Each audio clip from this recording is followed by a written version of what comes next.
to control weeds. That was only 5 years ago. Isn't it true that if farmers followed the advice Monsanto was giving, they would have Roundup-resistant weeds in their fields today? Yes. Okay, anyone else? Yes. I received that advice, and yes. Professor Mortensen. But Monsanto made a lot of money with farmers following that advice. Isn't it true that Monsanto's Roundup-ready seeds and Roundup herbicide virtually took over the market, and that's what exerted natural selection pressure on weeds to select for resistance to Roundup?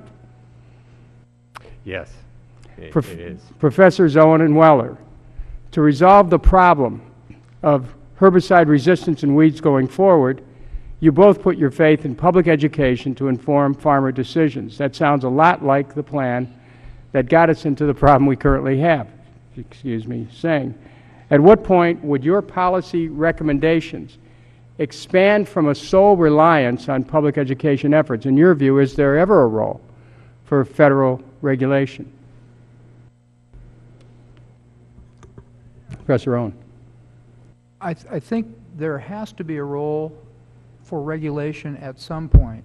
In trying to envision this and anticipating the question before I arrived here, I was basically at loggerheads trying to figure out how that could be actually implemented, because I see what has been relatively effective, in my opinion, with regard to IRM, insect resistance management.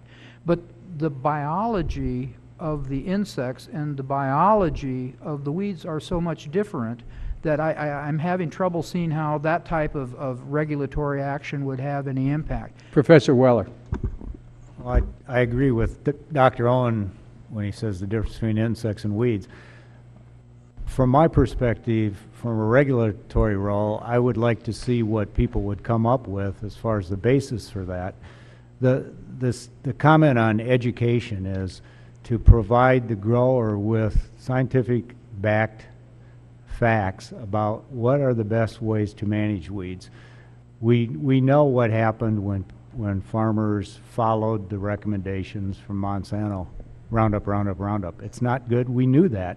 And I think from our point of view, we did counter that from the university point of view. Well, let me ask you this. I think the other comment that many farmers believed it, and it did make their weed control quite efficient for several years until the selection pressure resulted in weeds that weren't as well controlled. Well, here's the point that I'm making. I mean, how far along do you keep saying, well, use public education?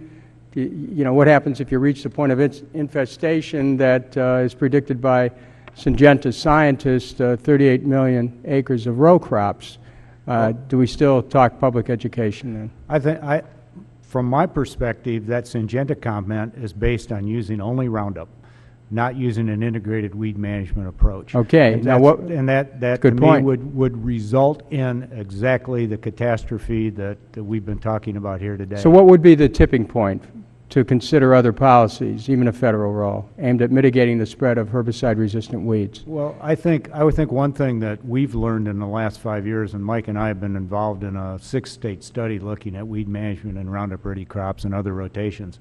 We have seen a change in farmers' approaches to management based on a lot of the best management practices that have been coming out from the universities. Whether you can force farmers to do that without regulation, I don't know. Professor Owen, did you want to jump in on that one? Yes, I did. And Dr. Willer makes a good point. Can you force farmers to change? I don't think so. And even if you could, I don't know how you would enforce it. At your point about, okay, how far do we wait? Well, we should have been doing this all along, and a number of us made those recommendations and continue to make those recommendations. But at the, for example, in Iowa, we have approximately 1.25 FTEs dedicated to extension and weed science. Let me ask Professor Mortensen to jump in here. At what point, Professor, do you think it's time for the USDA and the EPA to step in with regulations aimed at preventing the spread of herbicide resistance in weeds? I am of the opinion that that this is, I think we're at that point.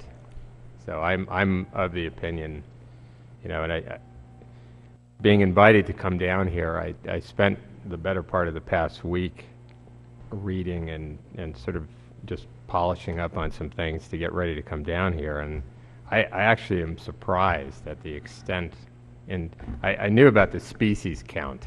I've been following that closely, and from an ecology point of view, that interested me a lot, but I wasn't aware of the number of sites and the number of acres infested.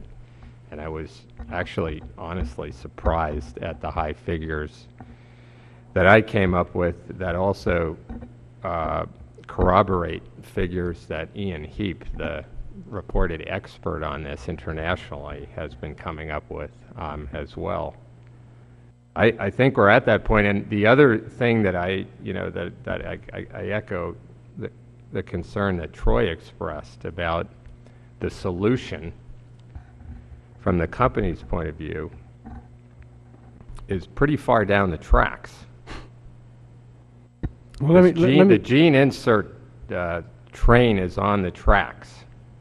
I was at the University of Nebraska when we hired the director of the Biotech Center, who's Don Weeks, who is the person who received the patent at the University of Nebraska for the dicamba gene. That was a contractual arrangement with Monsanto.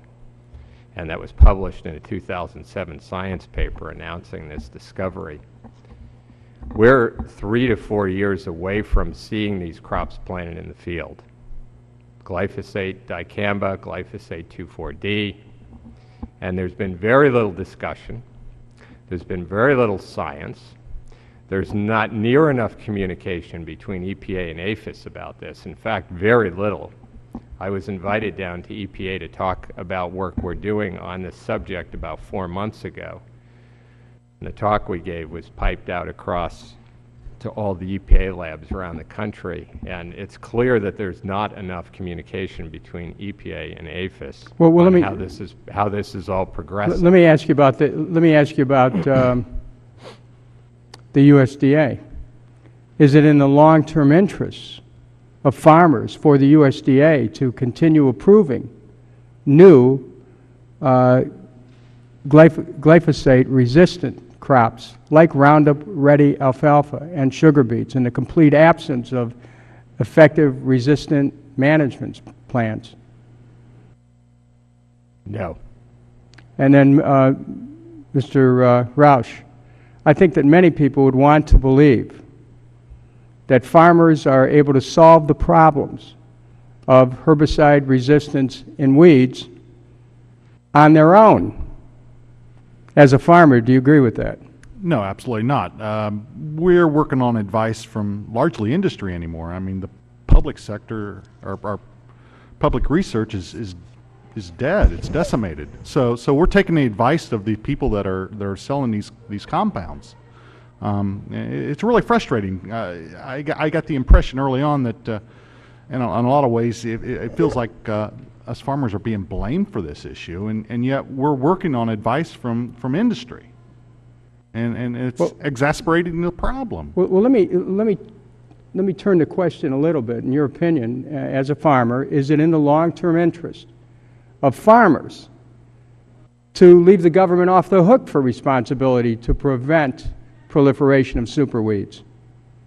Well, I'm kind of reluctant on that superweed, but resistant weed, I accept that term, but okay. No, it is not. Government has a role, if nothing else, in research and education.